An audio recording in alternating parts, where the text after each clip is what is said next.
the next 3 minutes, I will introduce you to an idea that will potentially enable your business to not just survive, but thrive through this crisis. My name is Asif Khan and I work with Carnelian as a consultant and a trainer. And the theory that I want to talk about today is the jobs to be done theory. Now, before we go into it, whenever we're working with clients, we always remind them when we're trying to solve problems, we look at a problem through different lenses. And each lens is a theory. तो आपने जो भी theory सुनी है, हम business strategy की जो भी theory लगा रहे हैं, हम problem solving की जो भी theory लगा रहे हैं, हम जो भी framework लगा रहे हैं, वो तमाम lenses का किरदार अदा करते हैं. It's a perspective from which you look at a problem, and certain lenses are more effective at solving problems in certain situations. One lens which is relatively much more successful when it comes to innovating through difficult times is what's called the jobs to be done framework. This is by the late Clayton Christensen and it was popularized in his book Competing Against Luck.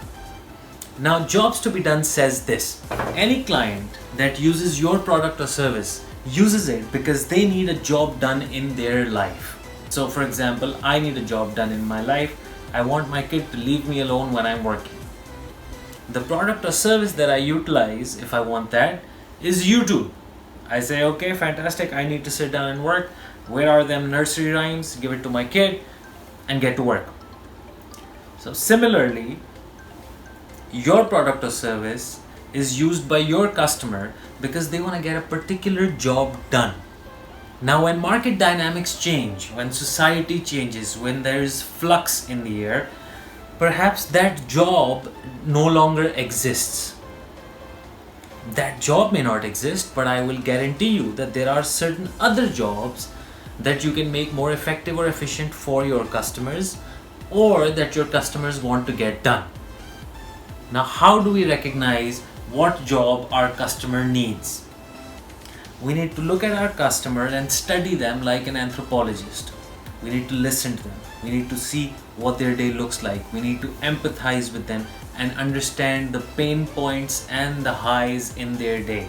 And through that process of discovery, we'll realize the opportunities that lie for us to recalibrate our business and try and see if we can fulfill a job or make a job complete for a client. When you look at problems through this lens, your field of vision grows exponentially.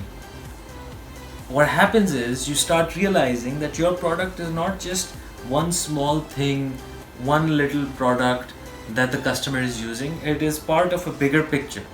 So, for example, Netflix's competition. It's not Amazon Prime. Netflix itself says that their competition is a night out with friends, it's dinner with family, it's going out to a shopping mall. All of those things are things that Netflix competes with. The job that needs to be done is people need to do something with their evenings. What is the job that your product or service used to do for your customer? Or perhaps is still doing for your customer? And if that job is no longer relevant, if that job is no longer feasible with your capability and capacity, what other jobs are there in the life of the customer that you can fulfill or serve? If you want to learn more about this, you can get in touch with us or just go and buy the book. Thank you very much for your time. Allah Hafiz.